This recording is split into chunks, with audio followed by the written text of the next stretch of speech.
사무엘 하 1장 오늘 우리가 읽은 이 본문의 말씀은 다윗의 조가 에가라고 하는데 이 다윗의 노래를 이야기하고 있습니다. 성경에서 시편 하면 우리는 다윗을 기억할 정도로 다윗은 성경에서 최고의 시인 그리고 노래하는 사람이었죠. 시는 상징적인 걸로 압축된 단어로 어떤 감정을 전달하는, 그래서 그 글에 음료를 붙이는 게 노래라고 한다면 그 시와 노래라고 하는 것 자체가 감정을 표현하고 있습니다. 다윗은 이 노래를 지어서 부른 두 가지 이유를 본문에 밝히고 있습니다. 17절에 보면은 1장 17절에 사울과 요나단의 죽음을 슬퍼하는 마음을 전한다 이렇게 얘기하고 있습니다. 이 노래는 두 사람을 위한 노래라고 이야기하고 있는 거죠. 또 하나는 18절에 그것을 유다족 속에 가르치라 이렇게 말하고 있습니다. 18절의 말씀을 보면 이 조가의 이름을 활노래, 이름을 명명했습니다. 그리고 그걸 야살의 책, 그 야살의 책이라는 것은 성경 이전에 성경의 이야기를 보충하고 있는 책입니다. 그러니까 성경이 교과서라고 한다면 이거는 뭐 참고서 정도 될 수 있는 거죠. 그러니까 물론 그것도 이스라엘 사람들에게 교과서와 같은 책입니다. 그 야살의 책이라는 성경 이전에 기록된 책, 그 안에 이 노래, 활노래를 기록해서 유다 자손들에게 읽혀질 수 있도록 그렇게 노래하라 이렇게 얘기합니다. 그런 의미에서 활의 노래가 후대 자손들에게 불렸는데 하나님의 나라를 세워나가는 사람들을 위한 그런 훈련 교과서 또는 훈련 참고서에 실린 말씀이라고 하는 의미를 가지고 있습니다. 근데 과연 우리가 사울과 요나단이 그렇게 교과서나 또 유대 자손들이 계속 읽을 수 있을 만한 그런 인물들인가 라고 하는 것에 대해서는 사실 우리는 의문이 드는 거죠. 사울은 이스라엘의 초대 왕이었고 요나단은 다윗과 세상이 부러워할 만한 우정을 나눈 사람이었습니다. 하지만 사울과 요나단은 유다 자손들도 아닙니다.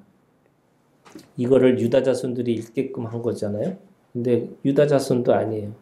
12족속의 베냐민 족속이라고 하는 아주 지극히 작은 그런 족속 중에 사람들입니다.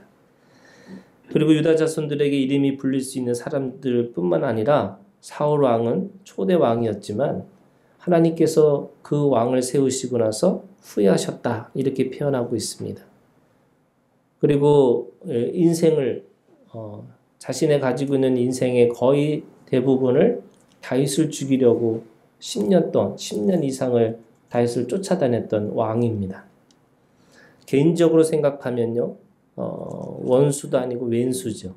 그러니까 도대체 왜 나를 이렇게 쫓아다녀서 죽여야 될까? 이렇게 생각하면 사실은 이 노래가 굉장히 의외이고 반전입니다. 왜냐하면 이 노래를 짓고 다윗이 지은 거예요. 그리고 그 지은 것을 기록해서 모든 유다족 자손들에게 그 책을, 그 노래를 부르게 하고 읽으라고 얘기하고 있는 겁니다. 그러면 왜 이렇게 슬퍼하고 안타까워했을까? 얼마나 안타까워했냐면요. 오늘 이 시를 잘 읽어보시면 그 마지막 전쟁의 장소가 길보앗이라고 하는 것인데 이 길보앗 전투에서 죽은 거거든요. 근데 그 길보앗에 대해서 저주를 합니다. 21절의 말씀을 보면 이슬과 비도 내리지 말고 재물 내 밭도 없을 것이라고 그 땅을 저주하고 있습니다. 그러니까 뭐냐면 두 사람의 죽음이 너무나 안타까우니까 그 안타까움의 표현이 뭐냐면 그 땅, 그 시간 뭐 그런 거잖아요. 우리가 이 장례식장에 가면 그때 뭘 했었으면 좋았을 텐데 뭐 이런 이야기를 많이 하듯이 또는 그 사람이 또는 그때 뭔가 다른 어떤 것이 도와줬으면 얼마나 도와줘봤을까 뭐 이런 생각을 하는 것처럼 다윗이 그런 안타까움을 표현하고 있습니다. 뿐만 아니라 사울이 가지고 있는 무기인 방패도 저주합니다. 원래 방패라고 하는 것은 보호하는 거잖아요. 근데 그 보호를 하지 못한 죄가 방패한테 있다는 겁니다. 두 사람의 죽음이 얼마나 안타까우냐면 그 방패조차도 저주스러운 거예요. 기름을 발라서 전쟁에 나갔을 때 활이나 창이나 있을 때 그것이 미끄러져서 그 방패로서의 그 방패를 막는 사람을 보호해 줘야 되는 건데 기름 부음을 받지 못했다라는 말은 방패 역할을 하지 못했다 이런 뜻이 되는 겁니다. 그런데 그러면 왜 다윗은 이 노래를 짓고 활의 노래라고 부르고 두 사람의 죽음을 이 교과서 같은 이 책에 기록해서 유다 자손들에게 가르치라고 했을까? 이것이 오늘 본문의 주제입니다. 왜 유다 자손들에게 이 노래를 가르치라고 했을까? 그거는 유다 이름이 찬송이라는 뜻입니다. 그러니까 유다와 찬송이라는 말은 의미 비슷하다고 합니다. 그리고 창세기 50장에 보면 야곱이 그 아들들을 위해서 축복을 해주는데 그 축복이 유다에게 찬송이 될 것이다. 이렇게 얘기합니다. 그러니까 유다는 예수님의 조상이죠. 육적인 이 장자권은 유다가 갖게 된 겁니다. 그러니까 유다로 오신, 유다의 자손으로 오신 예수 그리스도. 다시 말해서 이것은 단순하게 유다 자손들에게 가르치는 것이라고 생각하는 게 아니라 바로 예수 그리스도를 증표하고 또 예수 그리스도를 예표하고 있는 그런 시고 그런 노래라 이렇게 얘기하고 있는 것입니다. 그런 의미에서 다윗은 유다 자손들에게 두 용사의 이야기, 사울과 요나단이죠. 이 승리자의 노래로 불리기를 원했다는 겁니다.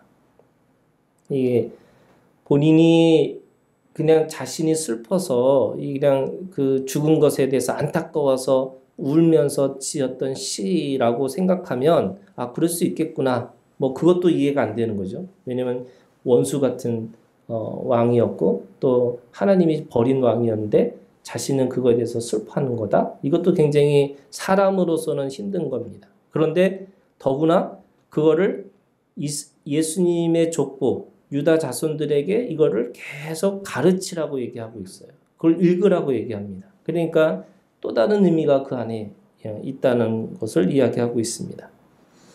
다윗은 왜 원수 갖고 실패할 것 같은 실패한 것 같죠? 두 사람을 승리자로 자신의 영웅으로 노래하라고 했을까?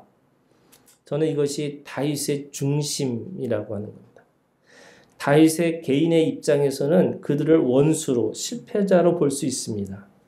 하지만 다윗의 마음이죠. 여러분 하나님이 다윗을 선택하신 이유는 하나님은 외모로 보지 않으시고 그 중심을 보신다. 무슨 말이냐면 다윗에게는 마음의 중심이 있었다는 거예요.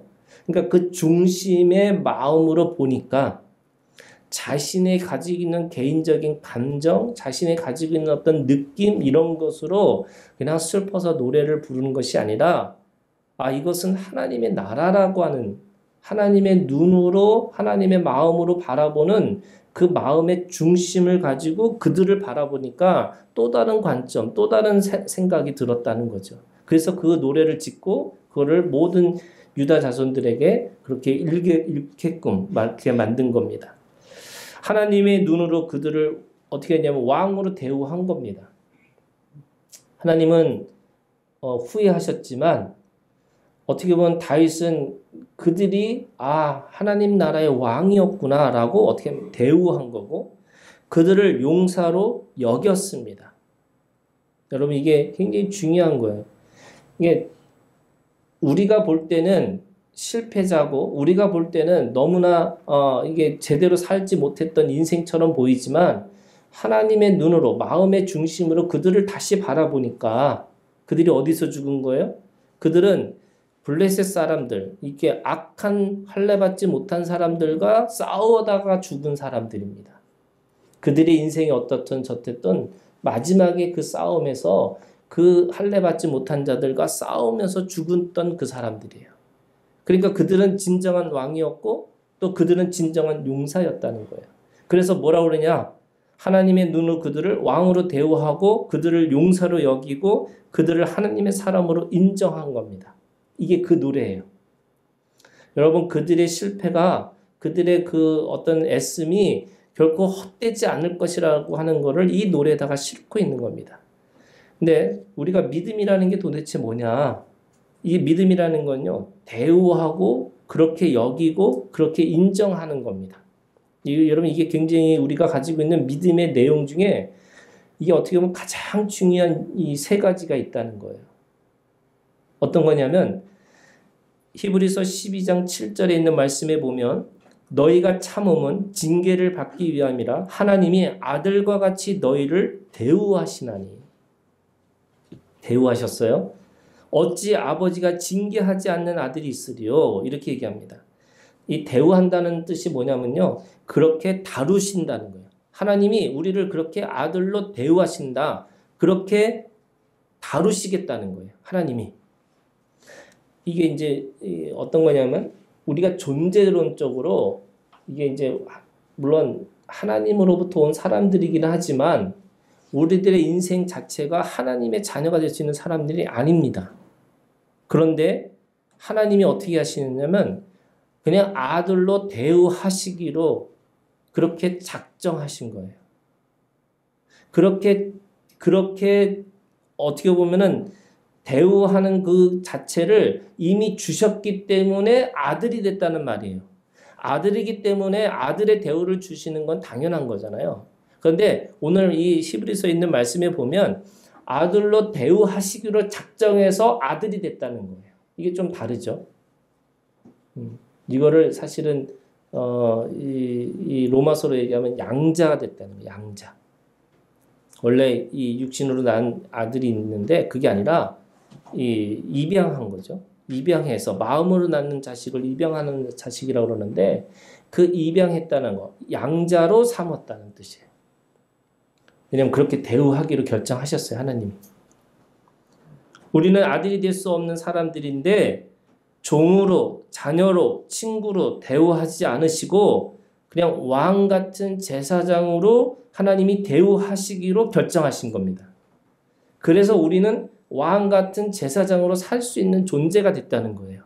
내가 왕 같은 제사장의 존재로 태어난 것이 아니라 하나님이 그렇게 대우하신 겁니다. 여러분, 이게 은혜예요. 로마서 6장 11절에 있는 말씀에 보면 이와 같이 너희도 너희 자신을 죄에 대하여는 죽은 자요 그리스도 예수 안에서 하나님께 대하여는 살아있는 자로 여길지어다. 여러분, 여길지어다. 이게 무슨 말이냐? 하나님은 우리를 그렇게 대우하시겠다는 거예요. 그러면 우리는 우리 입장에서 뭐 해야 돼요? 그렇게 여기는 거예요. 여러분, 이게 믿음이에요. 하나님이 그렇게 대우하시기로 작정하셨으면 우리는 그거를 받아들여서 그렇게 여기고 살아가는 거예요. 내가 하나님의 자녀구나, 또는 내가 왕 같은 제사장이구나 라고 하는 것을 여기고 사는 거예요. 여긴다는 뜻이 뭔지 아세요, 여러분? 여긴다는 게 뭐냐면 계수하라는 거예요. 계수. 계수가 뭐예요? 세는 거잖아요. 이게 성경을 얘기하면 민수기예요, 민수기.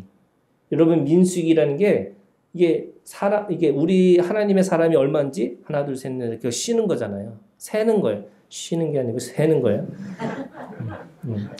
갑자기 사투리가 나와서 네, 세는 거예요. 그렇게 세요.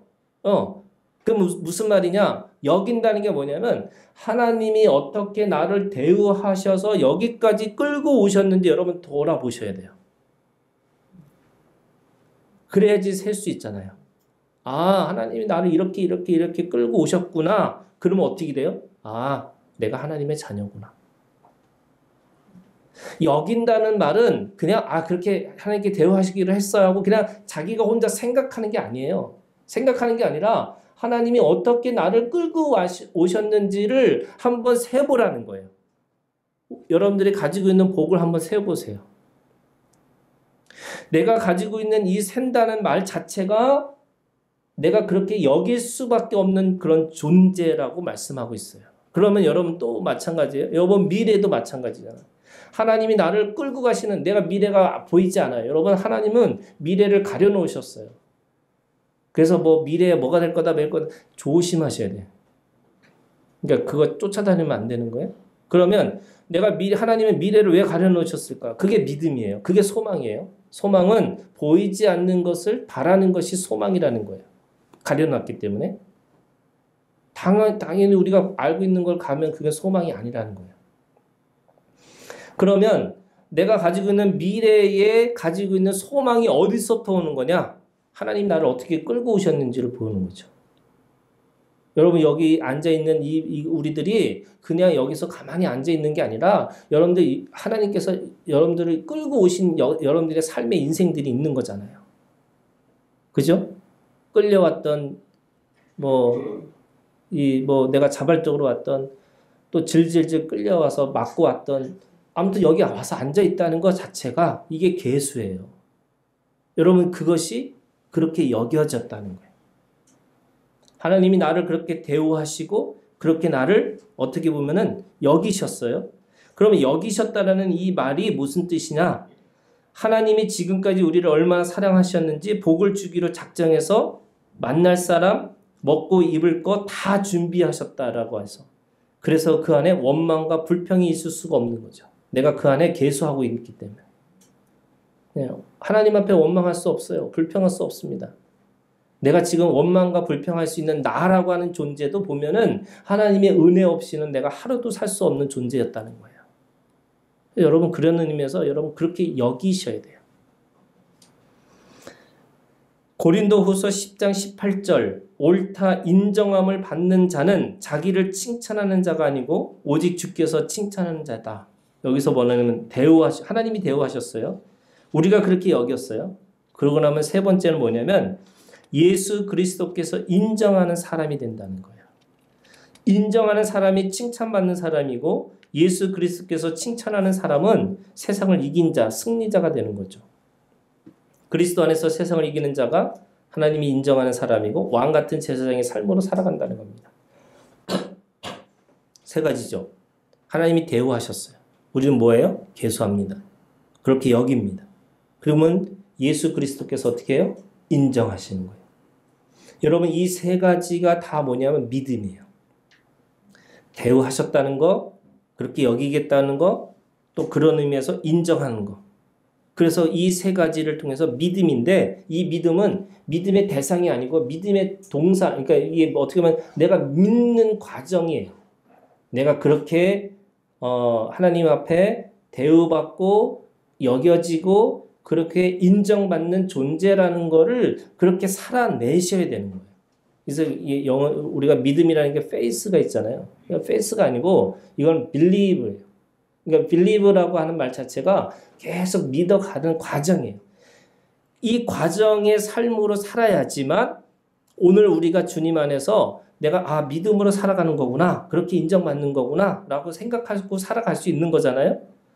여러분 그런 의미에서 이 활노래는 개인의 용서와 개인의 슬픔을 노래하는 시가 아니고 하나님의 나라의 용사들을 위한 어떻게 보면 그렇게 인정하고 그렇게 대우하고 그렇게 여겼던 누구의 믿음이에요? 다윗의 믿음을 통해서 그들의 인생이 다시 해석이 되어지는 거예요.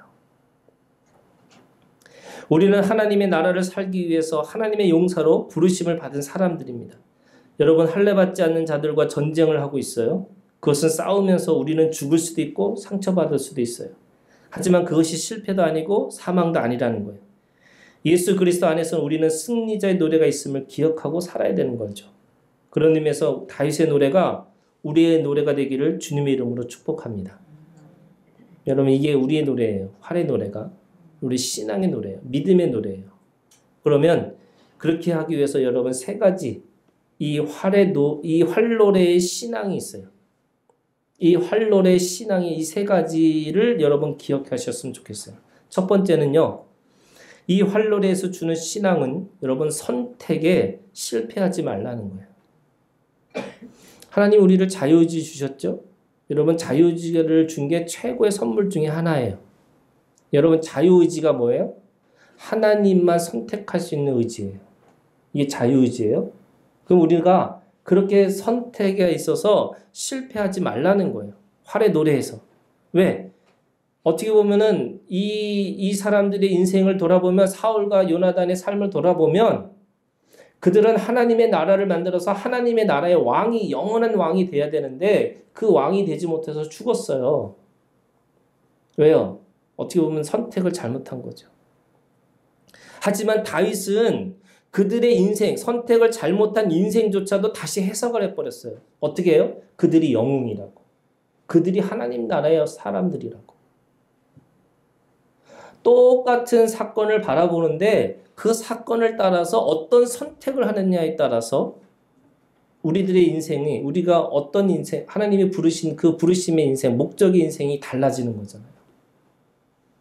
하나님이 우리한테 모든 주권을 주셔서 주권으로 우리를 끌고 가세요. 너 오른쪽으로 가, 왼쪽으로 가, 뭐 내가 이렇게 들었다 놨다 이거를 다 하나님께서 다 마음대로 하시긴다? 그럼 우리는 뭐예요? 우리는 로봇이에요. 하나님 우리 로봇으로 만들지 않으셨어요. 그럼 우리가 늘 날마다 뭐 해야 돼요? 선택하셔야 돼요. 우리가 가지고 있는 선택이라는 게 그냥 단순한 선택이에요. 아니에요. 여러분, 이게 지금 조가잖아요? 이게 무슨 말이에요? 이게 장례식장에서 부르는 노래예요. 그럼 여러분들 장례식장에 가서 여러분들이 죄송합니다. 어차피 다 가잖아. 그죠? 예, 다 가. 그러면 가는데 여러분들의 장례식장에서 불리고 싶은 노래가 뭘까 생각해 보세요. 물론 이게 우리는 다 믿음의 사람들이니까 그 믿음의 사람들이 부를 수 있는 노래는 저는 죄송하지만 두 가지밖에 없다고 생각해요. 첫 번째 뭐냐면 당신은 사랑받기 위해 태어난 사람이라고. 이게 무슨 말이에요? 별거 한 게 없어. 그냥 하나님의 자녀로 그냥 사랑받고 살은 사람이야. 두 번째는 뭐예요?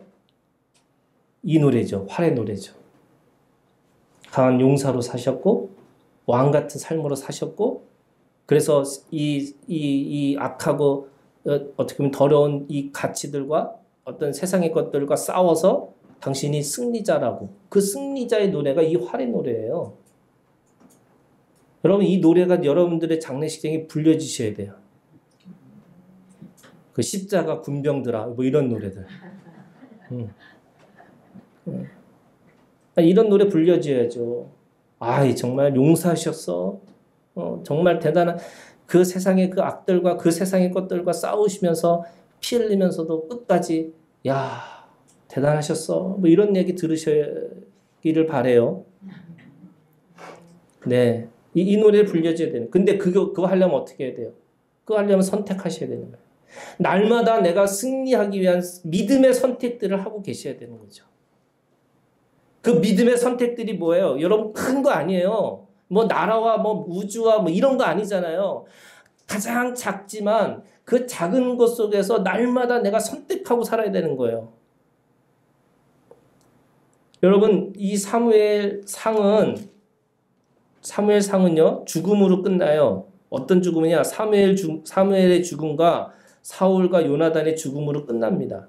그러면 사무엘하는 뭘로 시작하는 거냐? 사무엘하는 그 죽음을 바라보는 사람들의 태도에 따라서 달라진다는 걸 보여주고 있어요. 사무엘하는 어떻게 시작하냐면요. 사울 왕이 죽은 거에 대해서 아멜렉의 청년이 이스라엘 편에 들어가지고 그 편에서 와가지고 지금 다윗에게 와갖고 사울을 자기가 죽였다고 선택합니다. 어떻게 되냐면 자기가 죽인 것도 아니에요. 사무엘하에 보면은 사울 왕은 스스로 죽었어요. 그런데 자기가 죽였다고 합니다. 왜? 그때 순간적으로 기회라고 생각한 거예요. 아, 내가 이 원수 같은 이 다윗이 이 사울이 죽었다는 소식을 듣고 사울이 죽었다는 얘기를 듣고 또 자기가 죽였다고 하면 내가 한몫 챙길 수 있겠다라고 생각을 해서 와가지고서 내가 죽였습니다. 이거 보십시오. 하고 증거를 보여줘요. 순간적 선택이 뭐예요? 그 기회를 통해서 자기가 뭔가 자기 욕망을 채우려고 하는 거예요. 근데 다윗의 생각은 달랐어요. 아무리 자기에게 원수가 같고 아무리 자기에게 있어서 잘못한 일이 너무 많다 할지라도 하나님의 눈으로 하나님의 중심으로 바라보니 그는 용사였다는 거예요. 그래서 그런 자를 죽였다고? 잘못한 거지. 네. 무슨 말이냐? 그 선택을 잘못한 거야. 그 순간에 이 기회를 통해서 내가 성공할 수 있겠구나라고 생각하고 거짓말로 얘기했더니 오히려 그것이 자기에게 화가 되는 거잖아요. 다윗은 자신의 원수를 가지고 원수가 여러분 이 시간이 얼마나 중요한지를 생각해 보면 이런 거 같은 거예요. 왕이 죽었어요. 그럼 왕이 죽었으면 왕이 되려면 어떻게 해야 돼요? 빨리 이스라엘로 들어가야 돼요. 빨리 이스라엘로 들어가서 이제 왕이 죽었으니까 이제 내가 왕이야 라고 선포해야 되는 거예요. 근데 뭐 하고 있어요? 한가하게 노래 짓고 있어요? 뭐 하고 있어요? 장례식 치르고 있어요. 이게 선택이에요, 여러분. 내가 아무리 급하고 아무리 이익이 된다 할지라도 그것보다는 하나님의 나라에서 하나님의 눈으로 보니까 그것이 아니라는 거잖아요. 우리가 가지고 있는 선택이라는 문제가 단순하게 여러분 내가 이거 할까 이거 할까가 아니라 그것이 결국에는 하나님의 나라의 유업이 될 것인지 하나님 나라의 쓰임이 될 것인지 하나님 나라의 덕이 될 것인지를 보고 있으셔야 되는 거예요. 그게 선택이잖아요. 여러분 순간의 선택이 10년? 30년? 영원이에요, 영원. 내가 어떤 선택을 하는 거에 따라서 그것이 영원성이 있는 거예요. 왜요? 여러분 이 자리에 앉아있는 이 자리가 뭐냐면 여러분들의 순간의 선택을 통해서 여기까지 앉아있는 거예요. 그럼 미래는 어떤 거냐? 여러분들이 어떤 선택을 하는 때에 따라서 여러분들의 미래는 이미 있어요. 여러분 이게 사람이 보여요. 사람이 어떻게 보이냐면 저 사람이 어떤 선택을 하고 왔는지를 쭉 보면 저 사람이 어떤 선택을 하고 살 건지를 쭉 보여요, 그냥. 그래서 용한 사람이 되는 거잖아요.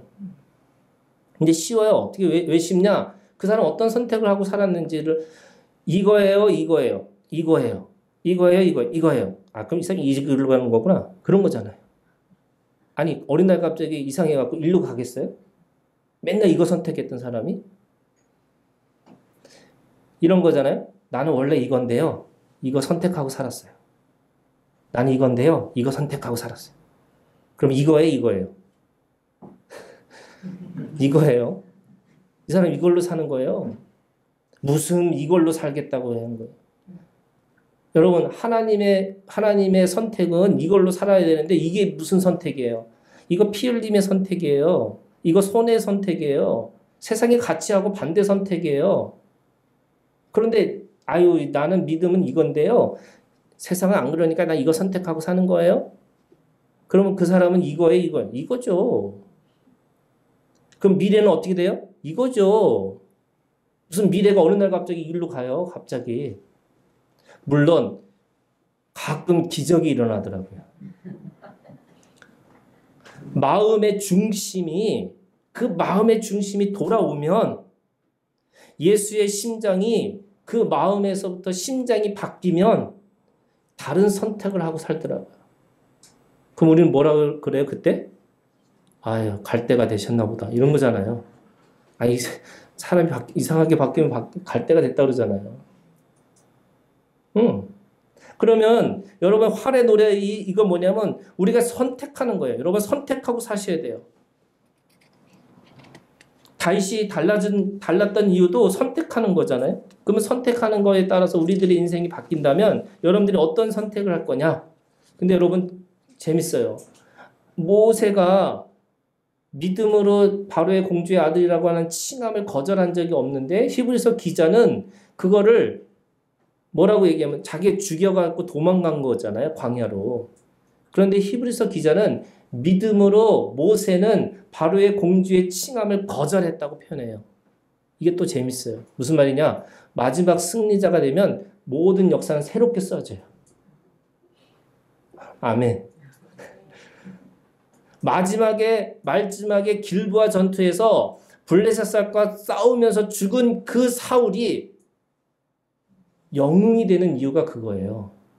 그가 과거에 어떤 인생을 살아왔든 마지막에 이 하나님의 할례받지 않는 이 이방인들과 싸우면서 죽었던 그 사울의 그 삶이 마지막 순간까지 살았던 그 삶으로 다 해석이 돼버리는 거예요. 이게 여러분 모세예요. 아브라함도 똑같아요. 아브라함도 마누라 팔아먹잖아요. 얼마나 찌질하냐면 자기 부인의 뒤에 숨어서 계속 이렇게 살았던 사람이에요. 그것도 아내의 외모로 사는 거예요. 그죠? 너무나 이뻐서 그 외모로 살았던 그 인생인데 얼마나 찌질하냐면 이것도 여러분 사람들이 다 오해하는 것 중에 아들 이삭을 바친 사건이 사실은 하나님이 거기 말씀해 보면 시험한다고 그랬어요. 근데 시험이라는 게 뭔 테스트가 아니에요. 템테이션이에요. 유혹이에요.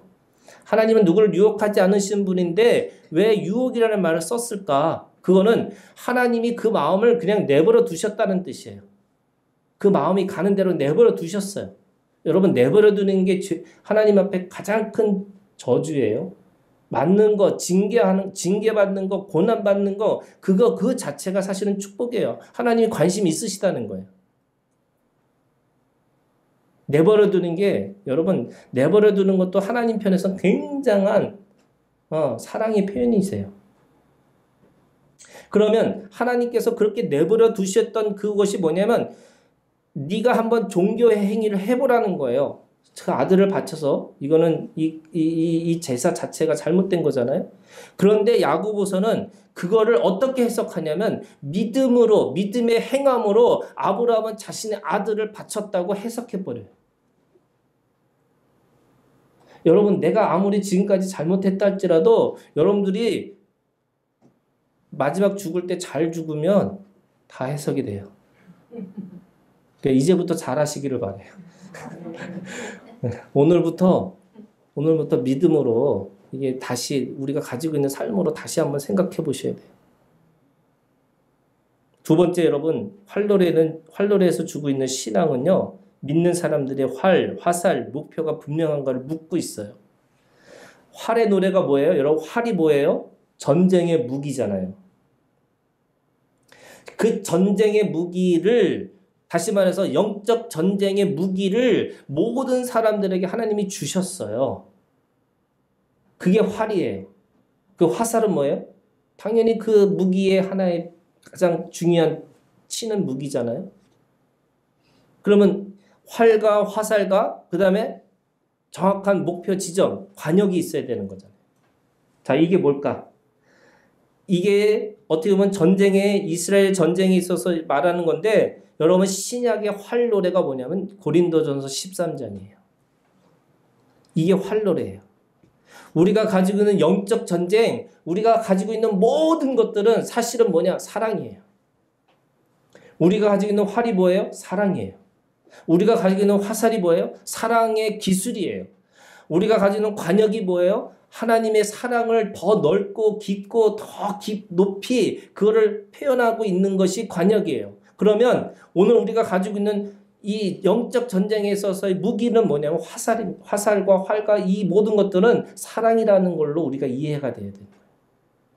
여러분 예수님이 아무것도 하지 않으셨지만 그분의 가지고 있는 가장 큰 메시지가 뭐냐면 사랑이셨어요. 기독교가 왜 아직도 세상 사람들한테 욕을 먹고 왜 그렇게 하느냐? 어떻게 보면 사랑이 없는 거예요. 저는 이런 거예요.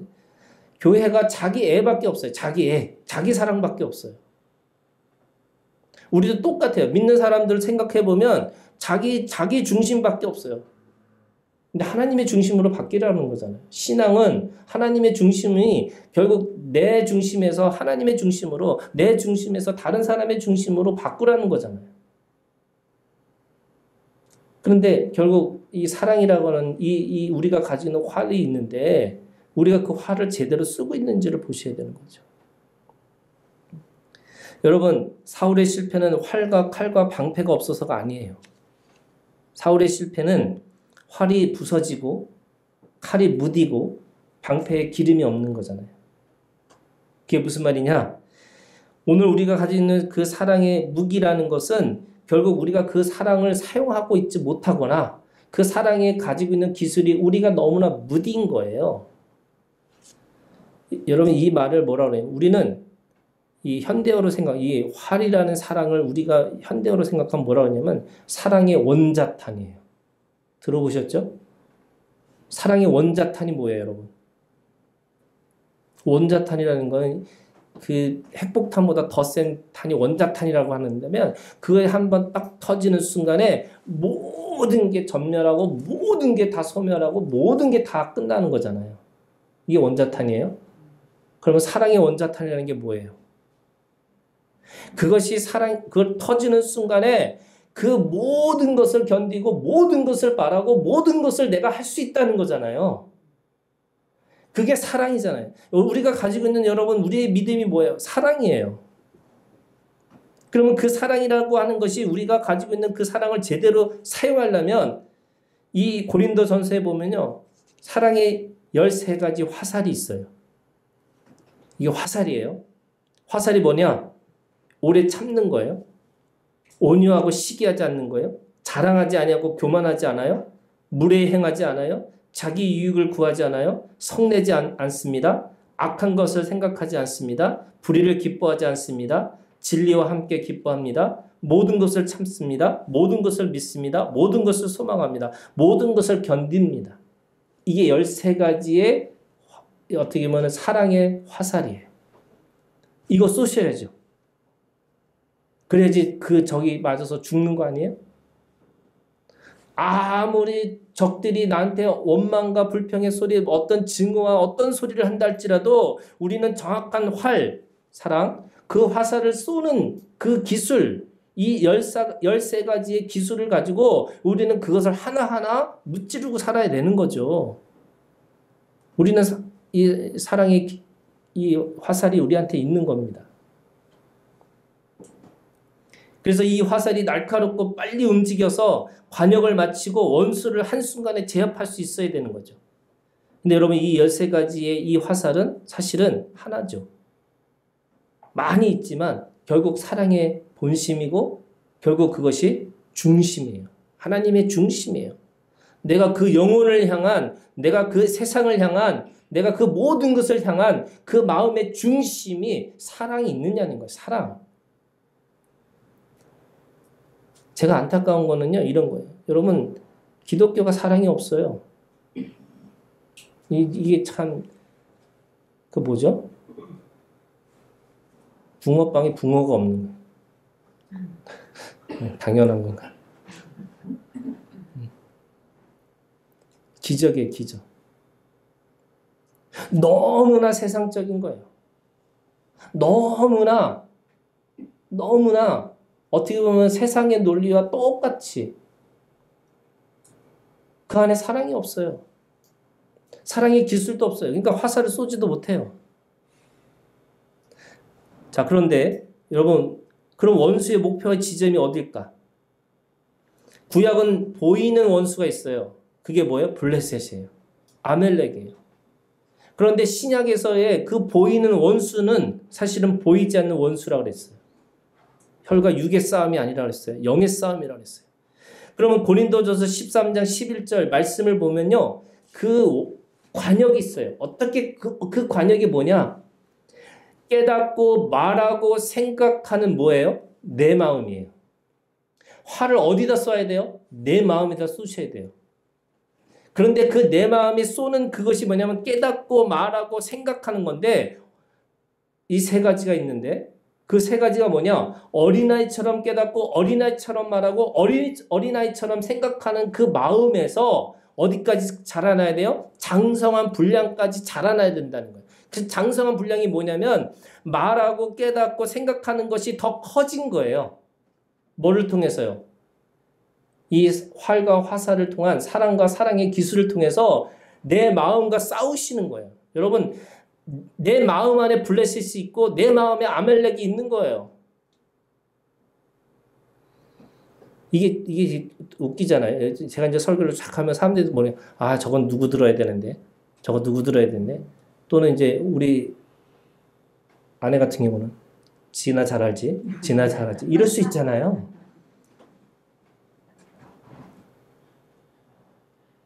여러분, 저도 제가 완벽하면요, 저는 벌써 교주 됐어요. 아니, 교수처럼 행세할 거예요. 그런데 저 완벽하지 않아요. 저도 그 신앙의 여정을 가고 있어요. 저도요, 수많은 싸움을 해요. 마음의 싸움을 해요. 마음의 선택을 해요. 그러면 오늘 우리가 가지고 있는 이 마음이 뭐냐? 내 마음과 싸우셔야 돼요. 적은 밖에 있는 게 아니에요. 누구누구 때문에가 아니라 오늘 내 마음 가운데 뭐예요? 세 가지 깨닫고 말하고 생각하는 나로 인해서 그것이 그렇게 보일 수밖에 없다면 내가 사랑과 사랑의 화살이라고 하는 이걸 통해서 기술이라는 걸 통해서 계속 그것과 싸우고 계셔야 돼요. 그런 의미에서 여러분 기본으로 돌아가는 거예요. 오늘 마지막에 뭐라 해요? 믿음, 소망, 사랑 이 세 가지가 있어요. 믿음이 뭐예요? 믿음의 역사예요. 믿음의 실제가 있어야 돼요. 소망이 뭐예요? 소망 인내죠. 견디는 거, 바라는 거예요. 그리고 사랑, 수고죠. 땀이 흘리고 피 흘리고 있어야 돼요. 그러면 그 믿음, 소망, 사랑이라는 건 신앙의 기본인데 그 기본의 가장 제일은 뭐예요? 사랑이라는 거예요. 그 사랑이라는 게 뭐냐? 내 마음과 가지고 있는 그 마음이 계속 마음을 바꾸는 거예요. 뭘로? 하나님의 중심으로, 하나님의 마음으로 계속 바꾸는 일을 하셔야 돼요. 그래서 그걸 가지고 싸우셔야 돼요. 내가 그걸 가지고 어떻게 싸우느냐? 오래 참는다, 온유하고 시기하지 않는다, 자랑하지 아니하면 교만하지 않는다라고 내 마음과 싸우시는 거예요. 그래서 마음에서 싸워서 이기면 그 이긴 것이 생각하고 깨닫고 내가 그것에 대해서 말하는 것이 달라지는 거잖아요. 장성한 분량까지 달라지는 거예요. 그러면 여러분 말하는 수준이 달라져야 되고 생각하는 수준이 달라지고 깨닫는 수준이 달라져요. 자기 원수가 죽었어요. 너무 기쁘잖아요. 저 같으면 이 사울의 조가가 아니라 승리의 찬가를 부르고 싶어요. 내가 이겼다고. 근데 다윗은 말하고 깨닫고 생각하는 것이 달라요. 하나님의 눈으로 보니까 그도 용사였고 그들도 하나님의 사람이었구나 하고 노래를 불러줘요. 여러분, 오늘 우리가 주님 안에서 하나님 나라의 전쟁에서 승리할 것을 부탁하고 있어요. 여러분, 이 승리자의 노래가 우리의 노래가 되기를 주님의 이름으로 축복합니다. 하나님이 주신 은사의 능력으로 하나님의 사람들을 사랑하는 일을 감당하고 사랑의 용사들로 주 안에서 승리자가 되기를 주님의 이름으로 축복합니다. 기도하겠습니다.